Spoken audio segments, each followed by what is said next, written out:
je m'en ferais bien un petit canari. Non mais ça va pas, on est dimanche, t'as pas mieux à faire. Oh, on est dimanche, un dimanche parfait pour m'éclater. Oh, je l'ai échappé belle moi. Ce modèle d'annonce, il n'y a que Adafo Média pour le faire. Pour toute information, contactez-nous 628 06 06 60. Adafo Média, et si vous commenciez maintenant? De nous rejoindre, vous êtes à Bokeh, vous nous écoutez là sur 99.7. Merci de votre fidélité, mesdames et messieurs. Dans un instant, nous allons joindre Yasmine Fall, elle est présidente du mouvement Del Lila. Wow, c'est bien cela du côté du Sénégal. Eh bien, nous allons joindre évidemment avec la complicité de notre réalisateur du jour, Mohamed Diaby. Très nombreux ce matin à nous écouter, à nous écrire également. Grand merci à cet auditeur Kumbasa qui nous écrit du côté de Bellevue. Bonjour les GG, félicitations à la brave dame. Et courage donc aux autres. Kumbasa qui nous a envoyé ce message du côté de Conakry. Bonjour les GG, moi c'est Kierno Ibrahim Koubia Solokoya depuis la baie. Voilà, je ne sais pas ce qu'il voulait dire. Merci à tous ces auditeurs, ils sont très nombreux à nous écrire. C'est autre aussi. Bonjour les GG, félicitations à cette brave dame et je vous signale que je souhaite être son professeur d'arabe, Ousmane Nibaga depuis Koba qui nous envoie ce message. Allez, on reste avec ce autre aussi, lui c'est Kamara Ibrahim, c'est le message d'encouragement évidemment, merci. Appliquez-vous un petit peu, voilà, avec plaisir, nous allons essayer en tout cas de lire des messages pertinents, on va le dire comme ça, évidemment, si vous le voulez bien. Allez, nous partons maintenant avec les SMS sur le 657 39 13 13. Bonjour les GG, bonjour à toute l'équipe. Si l'information concernant le président de la République se confirme par rapport à la libération de M. Baldé, je pense que ça serait une grosse patate pourrie que le président jette à la gorge à la justice, mais ça met le doute sur l'indépendance de la justice guinéenne. C'est dommage. Eh bien, c'est Aboubakar Kaba qui nous envoie ce message. On y reste avec cet autre, Afamoussa Makadiabi qui nous écrit, eh bien, cette fois-ci sur le 657 39 13 13. Je souhaite une très bonne chance à Madame Aïssata Beavogui. Cette dame est une personnalité très respectée et adorée dans le monde des mines. Avec sa rigueur et son management, il nous offre la valeur de la femme guinéenne. Elle s'est affichée dans le monde des mines. Elle a réussi sa mission. Elle a honoré la Guinée et la femme guinéenne. Elle a été honorée donc par son conseil d'administration. Bravo, c'est Afamoussa Makadabi qui nous envoie ce message. Maintenant sur Twitter, toujours avec ses auditeurs, très nombreux à nous écrire, évidemment de ce côté également, avec la complicité de Poutine. Bonjour les GG, mes condoléances à l'honorable Selou Baldé suite donc au décès de son père. Je lui souhaite du courage. C'est Tiyan Betegeba depuis Douala qui nous envoie ce message. Nous restons avec cet autre également qui nous écrit. Le leadership de Madame Aïssata Beavogui GAC a marqué l'attention de tous. Elle a réussi à inspirer les jeunes générations. La Guinée a des ressources humaines qualifiées. On encourage les femmes à s'inspirer tout simplement. Hashtag Espace GG Patekourou Diallo qui nous envoie ce message. On va rester dans le sillage avec Excellence Timbo Baldé, Excellence Timbo le Guinéen pardon, qui nous écrit. Bonjour les GG, mes encouragements donc à Madame Aïssata Beavogui pour l'expertise qu'elle a apportée donc à GAC. Merci beaucoup. On reste avec Adama de Myriam, également sur Twitter. Bonjour les GG. Parfois il est vraiment important d'inviter à la radio ces braves femmes comme Madame Beavogui, pétrie de talent et d'expérience. On reste avec cet autre aussi qui nous écrit sur Twitter, toujours sur le 600, sur Twitter cette fois-ci pardon. Mamadou Diao Guinée, à quoi sert d'être une grande entreprise de production de bauxite en Guinée, tandis que le bas peuple n'en bénéficie que de la poudre aux yeux.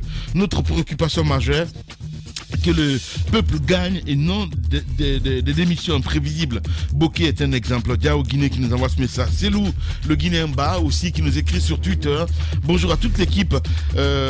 Selou doit bénéficier d'une assistance pour qu'il puisse assister aux obsèques de son cher papa. Allez, si le réalisateur le veut bien, nous allons partir du côté de Dakar cette fois-ci avec notre invité que nous allons appeler dans un instant. C'est Koumar Bolé qui nous écrit. À partir du moment où quelqu'un est arrêté, emprisonné sans jugement et ses droits les plus élémentaires violés, je pense qu'il n'est pas à me réjouir de cet acte. En plus, je trouve que c'est juste une question de communication, que son âme repose en paix. On reste avec Fatoumata Mamadi Keïta qui nous écrit sur Twitter: le départ de Aïssata Beyavougui au sein de cette entreprise minière ne doit nullement l'affecter spirituellement, parce qu'elle a réussi à donner de l'ampleur à cette société par ses expériences, elle veut dire. Et voilà, je crois qu'elle pourrait mieux servir ailleurs. #espace GG. Allez, on reste avec cet autre aussi qui nous écrit: bonjour Lamine, s'il y a une chose que j'aime chez cette femme, en plus de ses compétences, c'est sa discipline et son humilité face à ses collaborateurs et les gens qui l'entourent. Après donc son départ de GAC, ce n'est pas grave parce qu'elle a des compétences à vendre. Bon vent. Est-ce que le réalisateur, voilà, elle est là, notre invité ce matin. Nous allons partir du côté de Dakar, mon cher Jacques Lewaleno, où nous avons en direct Yacine Fall avec nous. Madame Fall, bonjour et bienvenue chez les GG sur Radio Espace Guinée. Bonjour la Guinée, je salue tout le peuple guinéen. Merci beaucoup de vous prêter à nos questions ce matin. On va commencer par présenter le mouvement que vous dirigez, Del Lifawa. C'est de nous l'expliquer très bien, c'est quoi l'engagement politique de ce mouvement et quels sont les objectifs que vous vous donnez. Bonjour, merci beaucoup encore une fois pour l'invitation. Donc notre mouvement s'appelle le mouvement Deflilawar. C'est un mouvement politique national pour la justice sociale et l'équité. Et nous travaillons avec donc des jeunes, des femmes du Sénégal et de la diaspora en direction donc de la création donc d'un projet de société national, démocratique, mais surtout populaire, qui puisse bénéficier et mettre en avant donc l'intérêt des Sénégalais d'abord. L'intérêt des Sénégalais d'abord. Allez-y, mon cher Moussa Moïse. Des mouvements, on a, je sais pas, j'enlève ça, alors. Allô? Allez-y, Moussa. Non, il y a un souci. Allez-y, voilà. Ahmed. Allez-y, Ahmed, alors. Oui, allô. Bonjour, Madame Fall. Bonjour, Madame Fall. Allez-y, Ahmed. Allô? Oui, mais on n'entend pas. Allô? Allez, le temps pour notre réalisateur évidemment de nous rejoindre dans ce studio. Je ne sais pas trop ce qui se passe, hein, un petit souci technique. On va essayer de repartir du côté de Dakar. Madame Fall, est-ce que vous êtes là? Oui, je suis là. Voilà. Alors, l'autre question qu'on a envie de poser, Jacques parlait tout à l'heure évidemment à l'intro, à dire que Macky Sall doit se faire des soucis dans ce sens que, au-delà d'Ousmane Sonko du côté du Sénégal, il y a des répondants au niveau de l'opposition.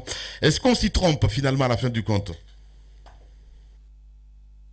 Absolument. Au niveau de l'opposition, au-delà d'Ousmane Sonko, il y a déjà un mouvement qui s'appelle le M2D, Mouvement pour la défense de la démocratie, qui regroupe des partis politiques d'opposition, des parlementaires, des jeunes des mouvements citoyens, des lanceurs d'alerte, et qui se sont tenus debout pour faire en sorte que l'état de droit et les processus démocratiques soient respectés au Sénégal.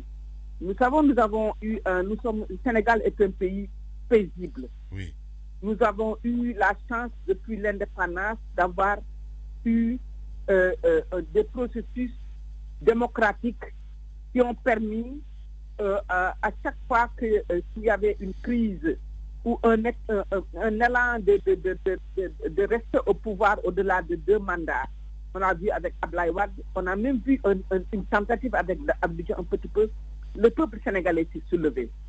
L'autre question que les Sénégalais ont eu à défendre, c'est la justice, l'indépendance de la justice. Ouais. Parce qu'on a vu, surtout avec ce gouvernement, avec l'ère Macky Sall, l'instrumentalisation de la justice à des fins politiques. C'est-à-dire qu'à chaque fois qu'il y avait un candidat potentiel qui pouvait se dresser devant le président, on utilisait la justice pour le marginaliser. Ouais.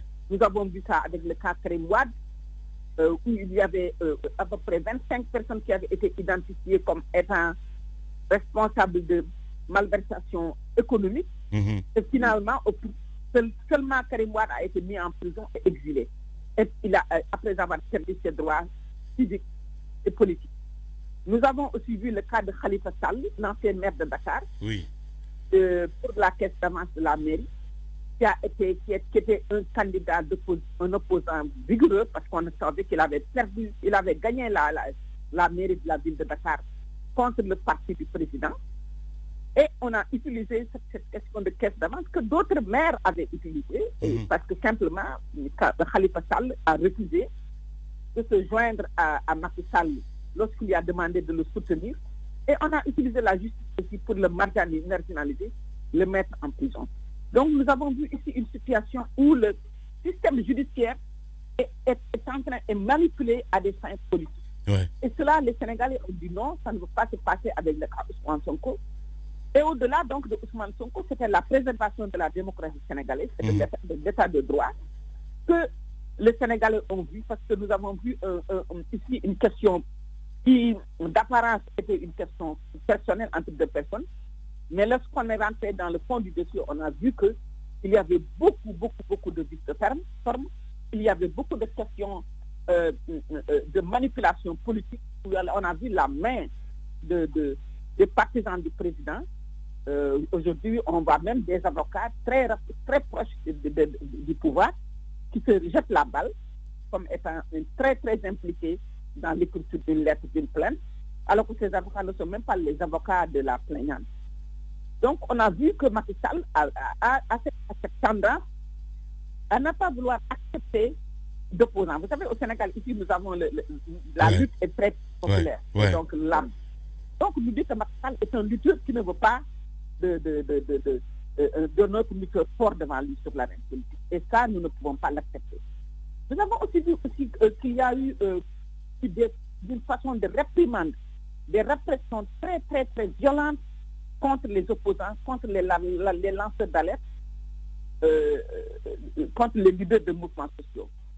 Et bien sûr, le symbole de cette lutte, c'est Guy Marius Sagna, qui a été emprisonné sans raison, emprisonné sans justice, emprisonné sans qu'on puisse vraiment mettre la main sur ce qu'on lui reproche. Et à chaque fois, c'est de plus en plus douloureux, c'est de plus en plus injuste, c'est-à-dire que les conditions d'incarcération de ces opposants-là, politiques ou de ces lanceurs d'alerte, sont parce que simplement, ils ont le courage de dénoncer la corruption ou de mettre la main sur des cas de malversation financière extraordinaire, que ce soit avec le pétrole, que ce soit avec les questions foncières.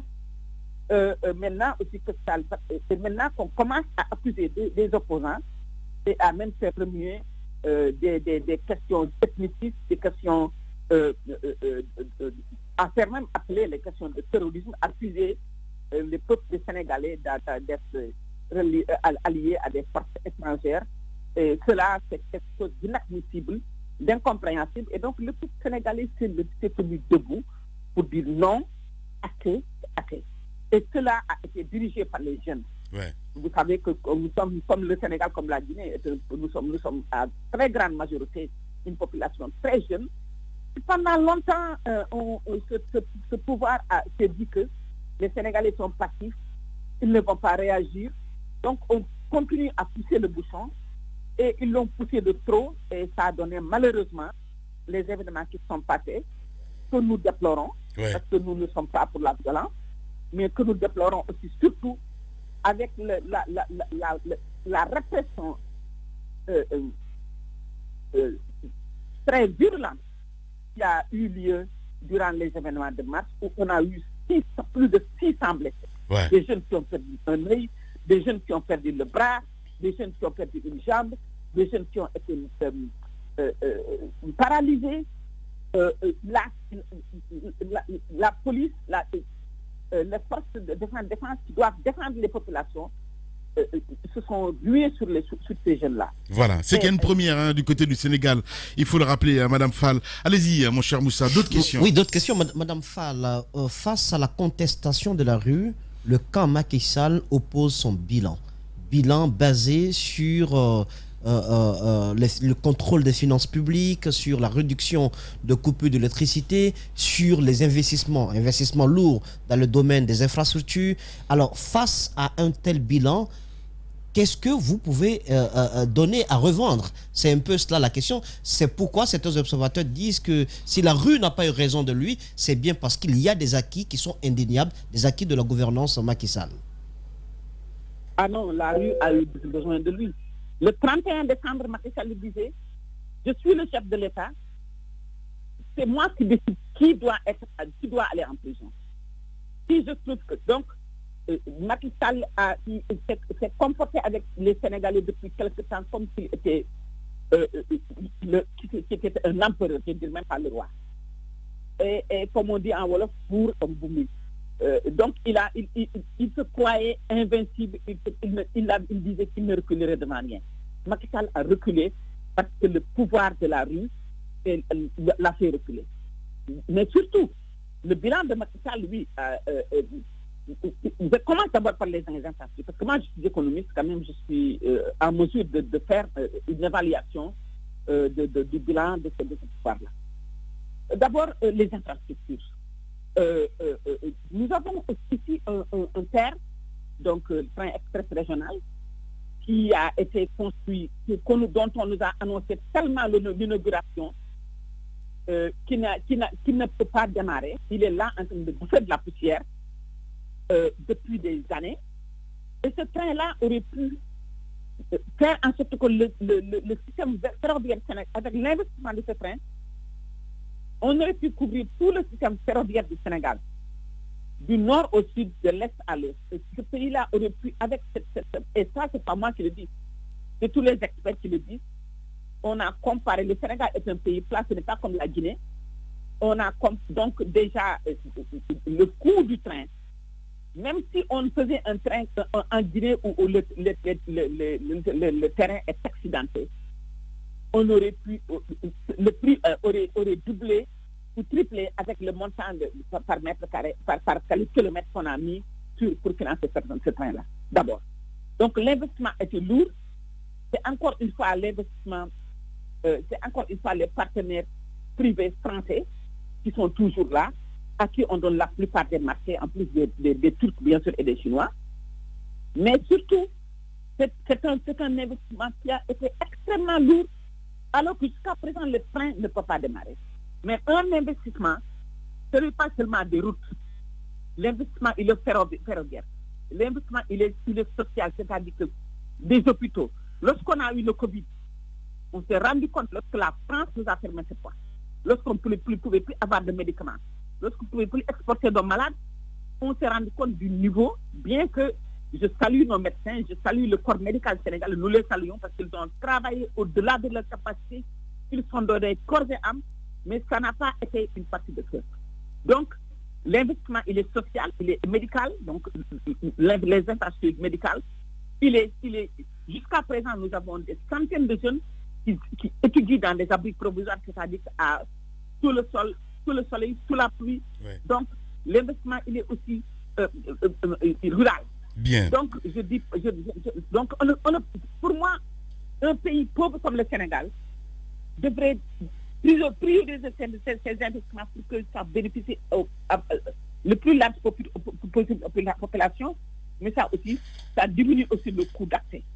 Mais on ne va pas créer un train extérieur qui ne va bénéficier qu'aux gens qui vont aller à l'aéroport. Voilà. L'autre chose, ouais, c'est que par rapport à l'emploi, parce que nos pays, la question de la jeunesse, la question de l'emploi, c'est une question qui est très importante à poser, à résoudre. Mm-hmm. Nous avons un pays où il y a eu des centaines de jeunes qui sont morts dans l'océan, des centaines de jeunes qui sont morts dans le désert, en essayant de chercher un quelconque illusoire Eldorado en Europe. Et ces jeunes-là, ils partent parce qu'ils ne sont pas d'emploi. Ils partent parce que les accords de pêche signés, encore une fois, avec les Occidentaux, avec l'Europe, l'Union européenne, empêchent à ces jeunes qui viennent de familles de trouver du poisson pour faire de la pêche. mais aussi créer des conditions pour que les personnes qui sont appauvries utilisent leur pirogue pour faire voyager les jeunes. Bien. Donc nous avons eu des problèmes d'inondation extraordinaires ici. Donc au Sénégal, on dit il y a 3 M, comme on dit à Wolof. Il y a le B, c'est l'immigration clandestine, il y a eu les inondations, hein, et maintenant il y a eu le Covid. Donc le Sénégal, pour nous, le pays va mal. Et tout, si vous regardez les enregistrements du président de la République avant les élections, et les promesses qu'il avait faites aux Sénégalais, et les promesses ce que nous avons vu aujourd'hui, il y a franchement une très grande différence. Mais voilà, un décalage évidemment. Ainsi va la politique aussi en Afrique. Allez-y, Madame Hiro. Alors, Madame Fall, si on vous demandait, vu tout ce que vous venez d'expliquer, notamment par rapport à la gouvernance, si on vous demandait de faire une comparaison entre la gouvernance du temps du doyen Abdoulaye Wade et celle de maintenant, du temps de Macky Sall, que diriez-vous? Ça, c'est ma première question. L'autre question, à votre avis, pourquoi ce durcissement? Parce que vous qualifiez tout à l'heure Macky Sall qui se comportait comme un empereur. Est-ce que vous pensez que ce comportement est lié à une velléité de 3e mandat? Oui, absolument. Nous comparons parce que, bon, Abdoulaye Wade, si je compare par rapport à la gouvernance, Abdoulaye Wade, quand même, s'il n'avait pas laissé le processus électoral et le calendrier électoral être respecté, Macky Sall ne serait pas élu. Jusqu'à présent, au moment où je vous parle, les élections locales ont été reportées 3 fois. 3 fois, les élections locales, il a fallu qu'il y ait une levée de bouclier extraordinaire, que l'opposition quitte le dialogue politique pour que le pouvoir commence à dire, on n'a pas encore la preuve, mais on dirait qu'on va pouvoir organiser les élections locales en 2021. Mais le pouvoir avait déjà unilatéralement décidé d'organiser les élections locales en 2022. Cela veut dire que les élections législatives allaient être poussées et peut-être probablement les présidentielles. Et quelqu'un de son camp a dit que Macky Sall, il ne l'a pas dénié, aurait dit que je ne vais pas autoriser, je ne vais pas organiser une élection jusqu'en 2024. Là, Macky Sall, tout le monde, que ce soit les gens de l'APR même, beaucoup d'observateurs sont d'accord pour dire que la question du 3e mandat est la question de trouver une solution pour refaire une 3e candidature et rester au pouvoir ad vitam, c'est le projet de Macky Sall. Toute personne. Parce que, alors que lui, il l'a dit lorsqu'il demandait un référendum, il l'a dit devant le palais de l'Élysée, il l'a dit partout. Il l'a répété, il l'a dit dans son livre. Aujourd'hui, on lui demande l'année dernière, en décembre, cette année en décembre, il y a 2 ans, est-ce que vous allez juste faire, au lieu de dire oui, non, il dit oui ou non. Cette année, il a dit je ne vais pas répondre.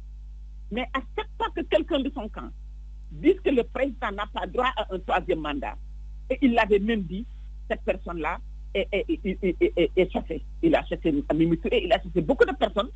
Mimi Touré qui lui a donné un badge d'honorabilité, un badge d'honneur lorsqu'il se présentait et que personne ne le connaissait. C'est elle qui a laissé son travail, c'était ma collègue des Nations Unies, pour venir ici, l'accompagner, travailler avec lui, être dans ce gouvernement.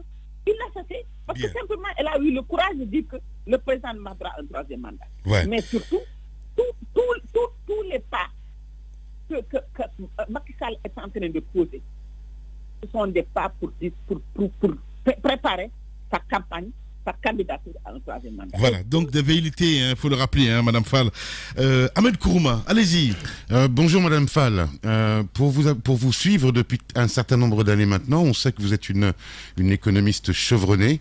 J'aimerais vous poser la question sur votre panafricanisme et surtout vous avez lancé l'idée du patriotisme économique, parce que vous avez travaillé un peu partout en Afrique, que ce soit au Kivu, au Congo, vous avez exercé un peu partout, et vous êtes l'une des femmes reconnues en Afrique pour votre sens, vos demandes plutôt, du patriotisme économique. Pourriez-vous nous expliquer ce que cela signifie à vos yeux? Et ma deuxième question, qu'est-ce que vous pensez en termes de politique internationale des tensions naissantes entre Dakar et Conakry? D'accord. Pour la première question, le patriotisme économique, en fait, ce que nous voulons dire, c'est que nos pays africains ont assez de ressources, et ça, on n'a pas besoin de le répéter, pour pouvoir être des pays développés. Je ne parle même pas d'émergence, mais si aujourd'hui, les ressources de ces pays-là étaient orientées vers le développement social. Et le développement social, on ne peut pas faire le développement sans un secteur privé fort, sans un secteur privé national. Mais lorsqu'à chaque fois qu'il y a des marchés, même des lampadaires à construire, à mettre à Dakar, on les donne à des étrangers. Alors qu'il y a un secteur privé organisé qui est là, qui a l'expertise, qui a la volonté, mais qui n'est pas accompagné par le système bancaire. Je vous donne l'exemple de Tossiali. Nous avons eu, parce que c'est près de chez vous, dans la Salémé, le fer sénégalais, qui a été remis à une entreprise turque, à qui on en donne tous les avantages, qui va même empêcher aux autres entreprises sénégalaises de produire du fer, parce qu'on va lui donner la totalité de la production du fer, de l'exportation jusqu'à l'exportation. Que ce soit, donc le patrimoine économique peut dire que développer le pays en se basant d'abord sur le secteur privé national. Nous avons vu ça à Singapour, nous avons vu ça au Maroc. Le Maroc, moi je me rappelle, dans les années 80, j'avais pris le bateau une fois de Toulon en France pour venir au Sénégal à la fin des années 80. Mais dans les en 88, 80. Et je me rappelle, donc, lorsque nous sommes descendus au Maroc, je me suis plus pour rentrer parce qu'il y avait tellement de mendiants, il y avait tellement de personnes dans la rue, des gueux. Mais aujourd'hui, le Maroc a utilisé, la Tunisie a utilisé une politique. Si vous êtes un investisseur étranger, vous venez avec 50% avec le patronat sénégalais, l'investissement privé national. Donc le patriotisme économique, ce n'est pas de l'autarcie, c'est d'abord mettre l'intérêt du secteur privé national en avant. Le patriotisme économique, c'est aussi faire en sorte que les ressources nationales soient réinvesties. Au Sénégal aujourd'hui, nous avons des institutions budgétivores. Regardez, le chef de l'État a mis ce qu'on appelle, il y a les fonds politiques, les fonds de souveraineté, les fonds diplomatiques, mais nous avons les fonds politiques qu'on appelle communément caisse noire. Le président de la République a 7 milliards par an. C'est 738 millions de francs CFA par mois qu'on reverse au chef de l'État depuis 12 ans à Macky Sall, sans qu'il y ait à rendre compte de cela. Ça, c'est du manque de patriotisme. Donc nous disons que les ressources de l'État doivent aussi être réinvesties sur le bien-être social et économique de la population. L'autre question que vous avez posée, je pense que c'est par rapport aux relations entre la Guinée et le Sénégal. Oui. Le peuple guinéen et le peuple sénégalais sont des peuples frères et sœurs. Le peuple guinéen et le peuple sénégalais, nul, aucun politicien, je dis bien aucun politicien, que ce soit Alpha Condé ou Macky Sall, ne pourra diviser ce peuple. Nous avons des Sénégalais en Guinée, nous avons des communautés sénégalaises en Guinée, partout en Guinée. Nous avons des communautés guinéennes au Sénégal. Nous vivons en harmonie et nous le faisons depuis longtemps. Même au fond de la crise entre Sékou Touré et Senghor, le peuple guinéen et le peuple sénégalais n'ont pas été séparés. Donc, ce qui se passe entre deux chefs d'État qui ont la raison de ne pas s'entendre, ça, c'est des questions de politique politicienne et d'individualité qui ne pourront pas avoir un impact sur les relations entre les peuples. Nous avons bien sûr au Sénégal apprécié le message du président Alpha Condé durant le 4 avril. Je dirais 4 avril parce que pour moi, le Sénégal n'est pas encore indépendant. Parce que quand on n'a pas l'indépendance économique, lorsqu'on n'a pas l'indépendance monétaire, lorsqu'on n'est pas en mesure de prendre des décisions, de protéger son secteur privé, lorsqu'on n'est pas en mesure de toujours ne pas donner les avantages financiers, de contrats fiscaux à l'ancienne puissance coloniale, lorsque à chaque fois qu'on privatise les secteurs publics nationaux, que ce soit l'électricité, que ce soit l'eau, que ça aille au secteur public national de l'ancienne colonie, je dis qu'on n'a pas indépendance. Et lorsqu'on utilise la monnaie, qui était une monnaie coloniale, qui est une monnaie qui est une monnaie de singe, en fait, qu'on ne peut échanger nulle part, la monnaie, c'est un instrument de souveraineté. Donc, moi, je remets en question, en fait, cette question de souveraineté-là. Ouais. Donc, je dis que le peuple guinéen, et encore une fois, les peuples sénégalais sont des peuples frères. Ouais. Bien. Non, mais, Ahmed a bien fait de poser cette question, Madame Fall. Ahmed a bien fait cette... Donc, je pense que moi, nous, on a pas, nous, ça c'est un débat qui ne se pose même pas entre nous. Oui. Vous entendez parler, les gens parlent de. Vous êtes dans votre rôle, évidemment, d'opposante, hein, de répondre en ces manières. Mais quand on sait que récemment, la ministre des Affaires étrangères a fait une sortie hein, sur France 24, entre autres, pour ne pas citer la chaîne, qui disait que il y avait, en tout cas en ce qui concerne les manifestations récentes du côté du Sénégal, qu'il y avait la main noire de l'extérieur. Et on pointait un petit peu la Guinée, parce qu'il faut toucher la plaie. Mais écoutez, elle a été aussi fustigée par beaucoup de Sénégalais, pas seulement des opposants, des journalistes, beaucoup de personnes, des personnalités religieuses. Elle a été fustigée parce que on sait que c'est des excuses et je suis vraiment déçue que cette femme ministre qui a été opposante pendant longtemps puisse dire un tel pareil. Vous savez, le régime de Macky Sall a inauguré une question qui n'a jamais existé au Sénégal. Moi-même, mon mari est Halpula, moi je suis Wolof. Nous ne connaissons pas la question de l'éthicisme au Sénégal. Et ça, vous me le concéderez. Mais c'est aujourd'hui avec ce régime qu'on entend des personnes, des parlementaires, des leaders politiques disent alors allons prendre les armes pour tuer toute personne qui serait contre le troisième mandat du président. C'est aujourd'hui qu'on dit encore que toutes ces personnes-là sont avec du camp présidentiel et de la même région d'origine du président, cette ministre-là, pour dire qu'il y a des terroristes, qu'il y a la main de l'étranger, pour parler de questions ethnicistes. C'est depuis des semaines, ces personnes-là sont en train d'être fustigées par toute autorité qui prend la parole dans les médias sociaux comme dans les télévisions pour dire que nous ne voulons plus entendre dans ce discours. Parce que simplement, c'est une fuite en avant. Prenez vos responsabilités. Nous demandons la démocratie. Nous demandons le cadre. Les gosses qui sont sortis, c'est des gosses qui avaient faim.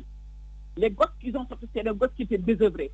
Les gosses qui étaient sortis sont des gosses qui demandaient que la démocratie revienne au Sénégal. Les gosses qui sont sortis, c'est des gosses qui disent que nous sommes des Sénégalais. La Constitution nous donne le droit de manifester, le droit de dire que nous ne sommes pas contents, le droit de résister.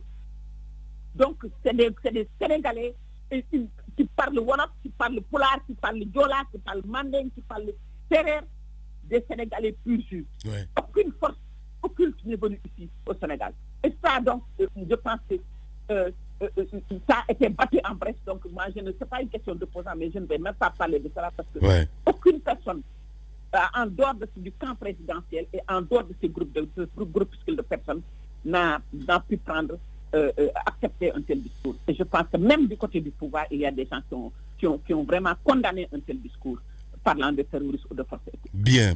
Madame Fall Yasmine, présidente du mouvement Delifa War, mouvement pour l'indépendance économique du Sénégal, la justice sociale et l'éthique. Notre invité ce matin chez les GG sur Radio Espace. Allez-y, Daouda Mohamed, bonjour. Bonjour, madame. Bonjour, Lamine. Bonjour, madame. Alors, l'autre question qui se pose, c'est bien autour d'Idrissa Seck. Aujourd'hui, qui se rapproche du président Macky Sall, est-ce qu'à votre avis, l'opposition est-elle trahie par Idrissa Seck? Quel avenir réellement avec vous? C'est son droit de rejoindre le président. Et depuis bien longtemps, ça se suscitait en fait. Il y a beaucoup de gens qui en parlent. Bien sûr que beaucoup de personnes ont été surprises, mais c'est la famille libérale. Moi, Idrissa Seck, s'il rejoint Macky Sall, ça ne me dérange pas parce que le projet d'Idrissa Seck que Idrissa Seck aurait proposé aux Sénégalais aurait été un projet de développement de la pauvreté, un développement du sous-développement, parce que c'est un libéral, il ne croit pas au développement social endogène, il ne croit pas au patriotisme économique.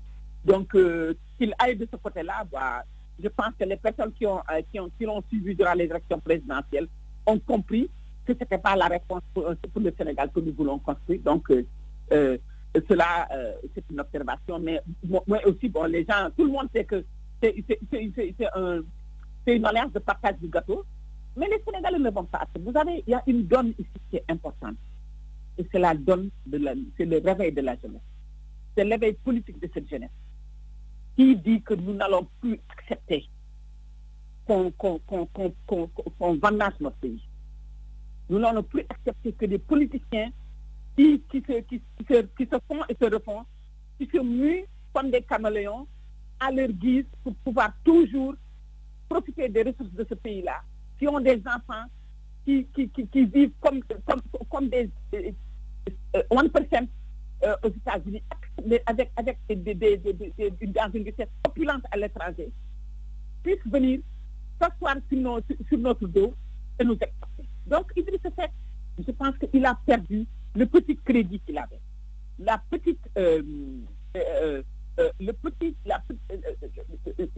peu de confiance que tel que Sénégal avait en lui, malgré tout ce qu'il avait dit de Macky Sall. Vous savez, ce qui est extraordinaire, c'est la capacité de mutation de ces gens-là. Un jour, il dit, avec le même régime qu'il critique, il disait que pour Macky Sall, le développement s'arrêtait à Diamniadio. La Diamniadio, c'est la première ville à côté de là. C'est tout aussi le train qui boucle la frontière. J'ai l'impression d'écouter en fait une politicienne guinéenne, madame, parce que ça, ce n'est pas propre seulement au Sénégal, hein, madame Fall. Ce n'est pas du tout propre seulement qu'au Sénégal. Même ici en Guinée, on a des politiciens caméléons, hein, ça, il faut le rappeler. Allez-y, Moussa Mouiz, d'autres questions. D'autres questions, madame Fall, je vous ai entendu par rapport à la résurgence de coronavirus, par rapport d'ailleurs au début de cette pandémie qui a mis à rude épreuve nos différentes économies. Et vous avez suggéré à ce que le Sénégal retire ses réserves d'argent dans le trésor français. Je n'ai pas assez bien compris cela. Comment est-ce que cela est bien possible? Parce que ça met sur la table plusieurs questions, notamment celle du franc CFA. Ouais. Ah, mais vous savez, la nouvelle... En fait, la nouvelle version franc CFA ECO que Macron a annoncée avec Alassane Ouattara, sans même que Macky Sall ne soit au courant, alors qu'il s'agit de la monnaie qu'il utilise, cette réforme déjà annonce que les réserves vont revenir dans les banques centrales africaines.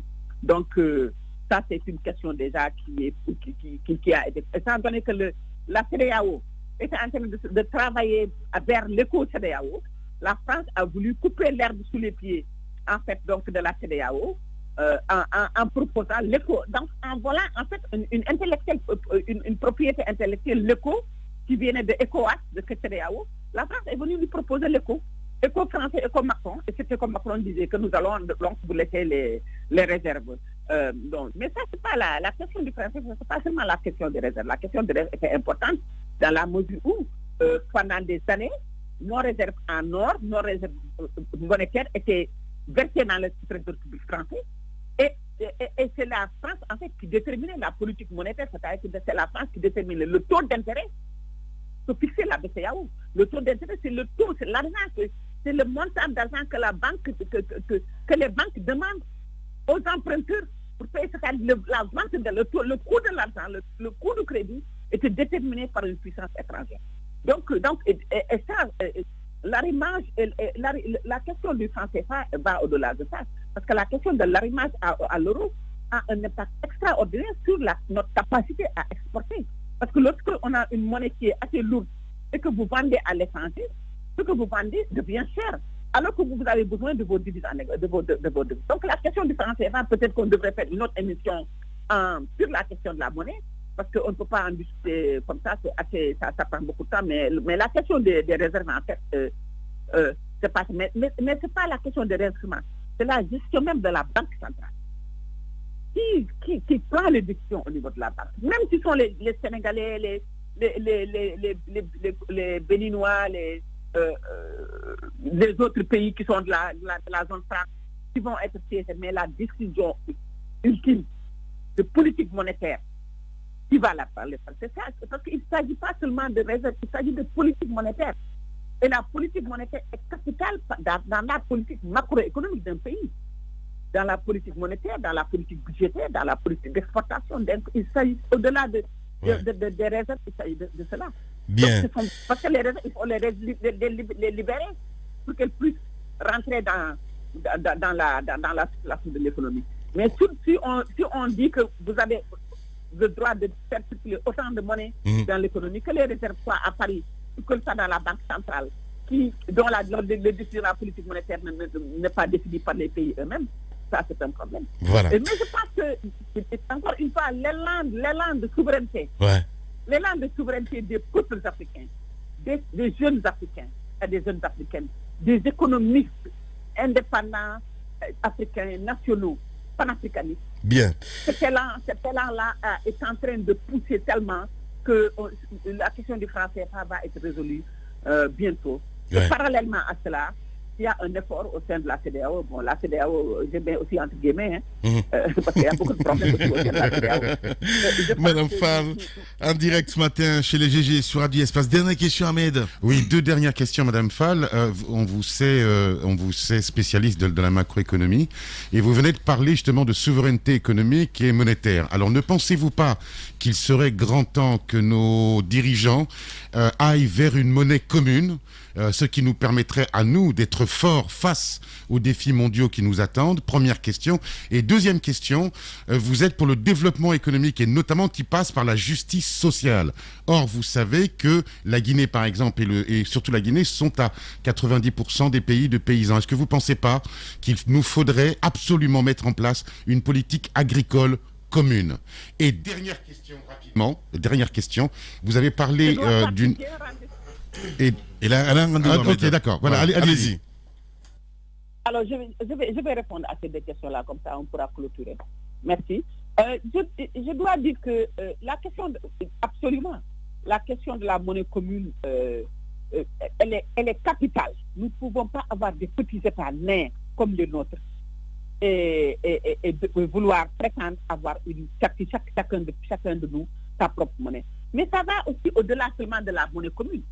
Cette monnaie-là doit être arrimée à différents paliers de devises. Parce que le problème, c'est qu'aujourd'hui, nous sommes arrimés seulement à l'euro. Mais imaginez, si on avait une monnaie commune ouest-africaine, mais qui serait arrimée au dollar, qui serait arrimée au yuan, qui serait arrimée à l'euro. Donc, et à nous de décider, lorsque ça nous arrange, quel arrimage utiliser dans nos transactions financières internationales. Et donc, c'est ça dont on a besoin. Donc, je pense que la question de la monnaie est au centre de la question de l'indépendance économique de nos pays. Et c'est au centre aussi de la question de l'intégration sous-régionale. Vous savez, Cheikh Anta Diop, qui est un de mes mentors, a écrit sur un État fédéral africain, les fondements d'un État fédéral africain. C'est un tout petit livre, mais important à lire.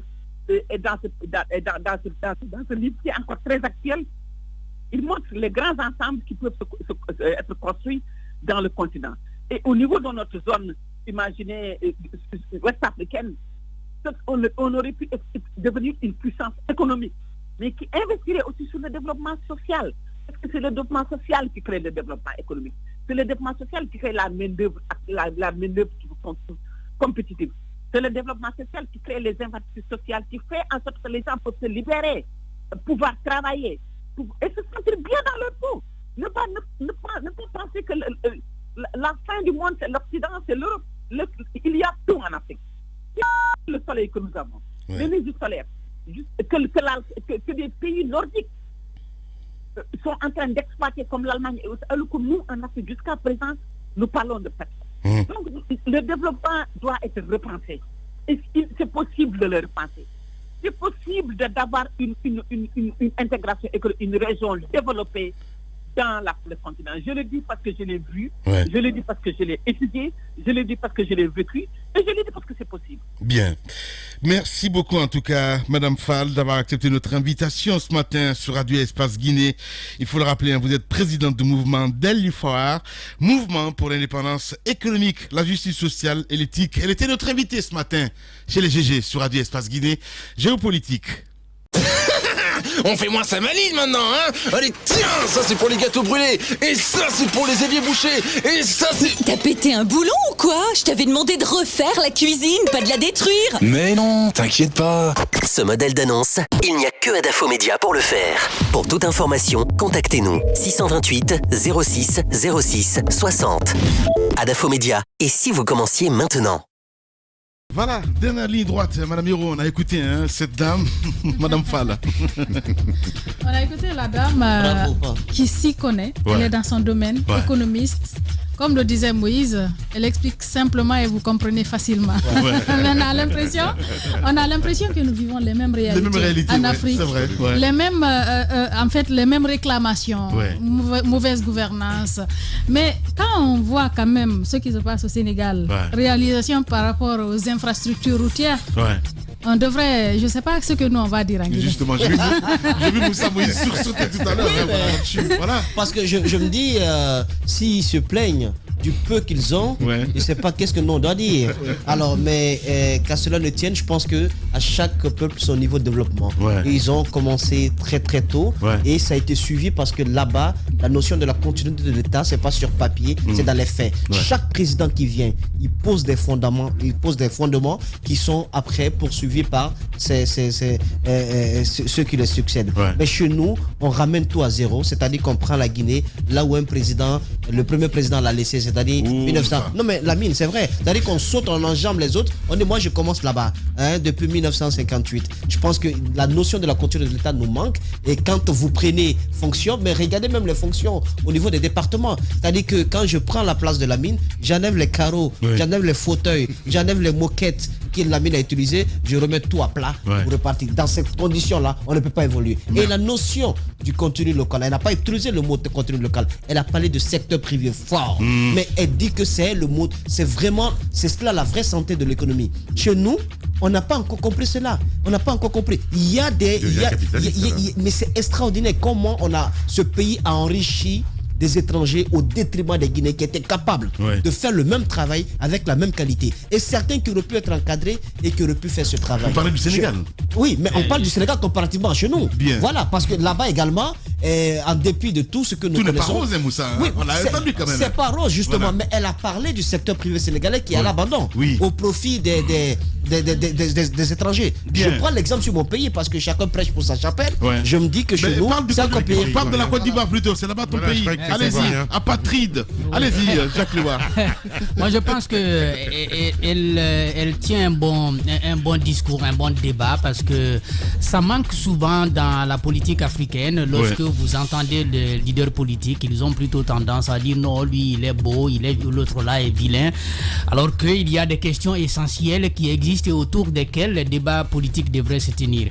Il y a la question du patriotisme économique que j'ai bien aimé, qu'elle défend ces idées-là. Et puis le secteur rural, moi qui me tient à cœur, je crois au-delà de tout ce que nous observons. Tu finiras paysan. Oui, bien sûr, je crois que ce n'est pas exclu. Mais on finira tous paysans. Ce n'est pas exclu. Parce que ce que j'ai envie de dire, au-delà de ce que nous pouvons voir autour de Thiès ou Dakar, il y a un secteur rural sénégalais qui souffre aussi comme le nôtre. Et ce sont les mêmes réalités d'ailleurs en Afrique. Il va falloir que nos politiques dans l'ensemble commencent à investir véritablement dans les villages.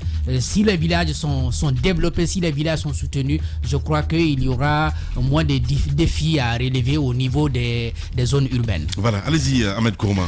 Écoutez, elle a dit une phrase, moi, qui me plaît, comme elle dit, effectivement, c'est une économiste. Elle a dit qu'il faut repenser l'économie et notre manière de penser face à l'Occident et au développement qui doit être le nôtre. Et je suis en parfait accord avec ce qu'elle a dit. Il y a une chose aussi qui est préoccupante, elle a mis l'accent dessus, c'est l'ethnicisation de la vie politique sénégalaise. Une première, elle en a parlé. Et ça, elle a mis comme tu dis, elle a appuyé là où ça fait mal. Et moi, j'ai retenu, il ne faut pas que le Sénégal en arrive là, parce qu'en Guinée, on est déjà assez atteint par ce mal-là. J'aimerais que ce beau pays qui est le Sénégal vraiment sorte de ces zones de turbulence et de ces discours nauséeux. Et puis, honnêtement, les femmes étaient à l'honneur aujourd'hui avec la patronne de Gag. Quelle compétence, quelle compétence. Voilà, l'Afrique doit être fière de ces femmes. Et Madame Hiro, mes hommages. Voilà. Allez, bien. Daouda Mohamed, demain, le PM sera devant l'Assemblée nationale. Oui, le PM sera devant l'Assemblée nationale, mais je voulais juste dire un mot sur ce que les autres ont dit. Moussa, c'est bien de dire aujourd'hui ce qu'ils ont, et si on en avait ainsi. Mais ce qu'il faut aussi rappeler, c'est que nous sommes Guinéens. Nous ne voyons que du mal chez nous. Les autres sont sénégalais. Les autres sont sénégalais. Elle est sénégalaise. Elle n'a vu que du noir au Sénégal. C'est ce qu'elle a dépeint. Aujourd'hui, elle est sénégalaise. Parfois, il y a des Sénégalais qui peuvent envier certains aspects en Guinée que nous présentons ici comme tout noir. Bien. Mais quand on vit la chose, on la connaît mieux, on l'apprécie mieux que celui qui l'observe à distance. C'est vrai qu'on passe tout le temps à dire que ça ne marche pas ici, ça ne marche pas ici, mais ce n'est pas que la Guinée qui soit dans cette situation. Il y a beaucoup d'autres pays africains qui sont dans ces mêmes situations et parfois des aspects pires que ce que nous avons chez nous. Merci. Alors, merci beaucoup. Je n'ai pas dit cela. Daouda Mohamed Kamara, merci beaucoup. Allez, on se quitte avec toujours cette recommandation, mesdames et messieurs, ce livre, Guinée, 3 avril 1984, une date et ses conséquences, c'est de Cheikh Fantamadi Condé. Cheikh Fantamadi Condé donc, est diplômé d'histoire de l'Institut Polytechnique de Conakry, ancien ministre de l'Information et de la Culture. Il est actuellement secrétaire général donc, de la Cour constitutionnelle de la République de Guinée, avec une longue expérience professionnelle dans l'administration et les médias, et membre de l'Association des histoires de Guinée et titulaire donc de plusieurs distinctions honorifiques. On aura dans cette émission les GG sur Radio Espace Guinée. J'ai hâte de dévorer évidemment ce bouquin. Merci à Mohamed Diaby qui a réalisé cette émission, à Mafata Sano du côté de la régie. Ça n'a pas été facile aujourd'hui, je ne sais pas trop si Mafata s'est réveillé de bon pied ce matin. Merci à vous tous à l'international. Alassane Diallo, l'homme de nuit, était là pour votre plaisir. Mesdames et messieurs, pour... Allez, Ahmed, on est encore à l'antenne, hein, voilà. Je ne sais pas trop ce qu'il arrive lui, hein. Sincèrement, il va falloir le vacciner. Allez, merci à vous tous. Dans un instant sur Radio Espace, c'est Arnaud Bécher qui vous retrouvez avec Zik, l'Espace et la matinée. Et sur Espace TV, les infos reviennent évidemment avec l'équipe de Jacques Léwaleno. Le 20h, certainement, avec la ravissante Aïssatou Sané. Prenez soin de vous. À demain. Au revoir.